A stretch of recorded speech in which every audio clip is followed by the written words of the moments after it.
Alright guys, this is the Snake Man back. And what I got here is probably the most common venomous snake in Louisiana and the biggest venomous snake I've ever caught. This right here is the Western Cottonmouth.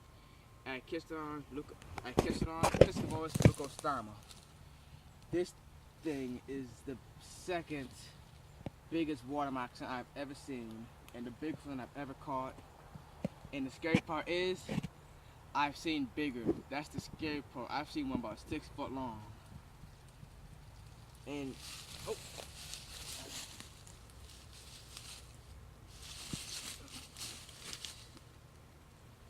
I can get him to do it. That right there is why they call the cottonmouth. Cause when they get threatened, they show that white lining inside their mouth. This is actually the smallest of the 3 cottonmouth species. You got the eastern cottonmouth, the Florida cottonmouth, and the smallest one, the western cottonmouth. And this is a big specimen. Hey, you can see how fat she is. Hey.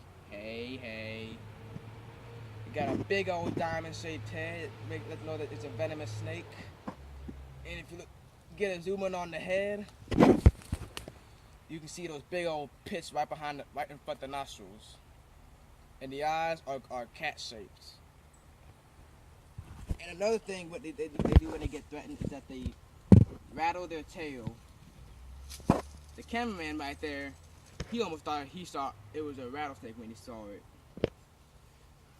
He was scared out of his mind.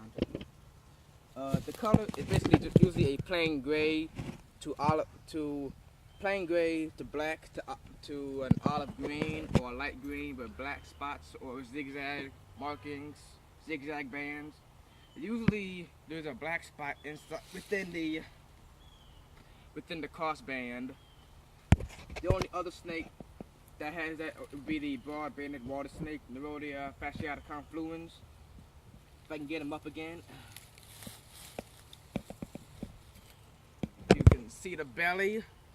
The belly is checkered. A couple water snakes have checkered bellies. Midland, northern, banded, and broad-banded have checkered bellies.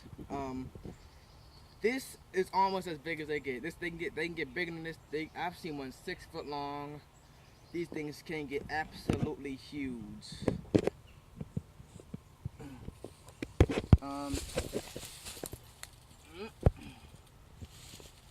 The habitat are primarily almost any body of water.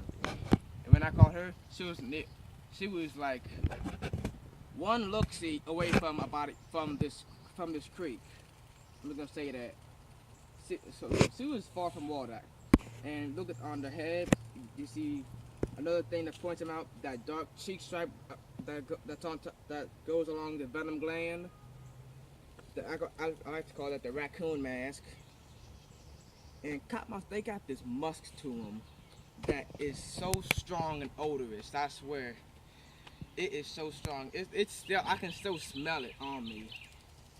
I even took a shower last night. I can still smell it on me from where I caught her yesterday. If you can take a zoom in on the scales, the scales are actually fatter than that and less keeled than that of a water snake scales. It's going to be more rectangular or skinny trapezoidal type scales and more keeled. If you look up under the chin, hey.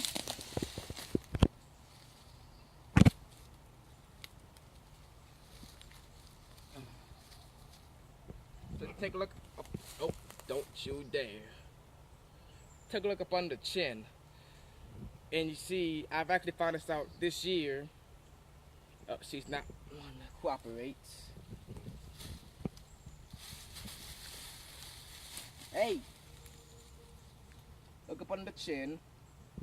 If you can see it up on the chin, she has some slight checker markings on the chin.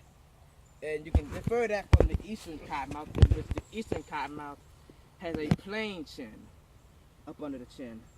No markings at all. Hey! Yeah, I'm gonna go ahead and wrap this video up. Oh, wait, another thing. They feed on, this part is one of the only snakes that I know of to my knowledge, that will actually feed on carcasses, on dead animals. Sometimes in swamps, hungry cottonmouths will go out and scavenge dead fish that have died in pools. That's a unique thing among snakes. And also when they swim. Water snakes, when they swim in the water, they usually swim with just the head on top of the water. You see nothing else. A water moccasin, when you see them, they have their whole body on top of the water. Like, drop my stick. Their whole body on top of the water. Like they know that they're bad and big and venomous. Just want to show you how big they are. Like that's like someone who just got out the gym. Like, hey, look how big I just got from the gym. Hey. Yeah, but that's all I got to say about the Western Cottonmouth.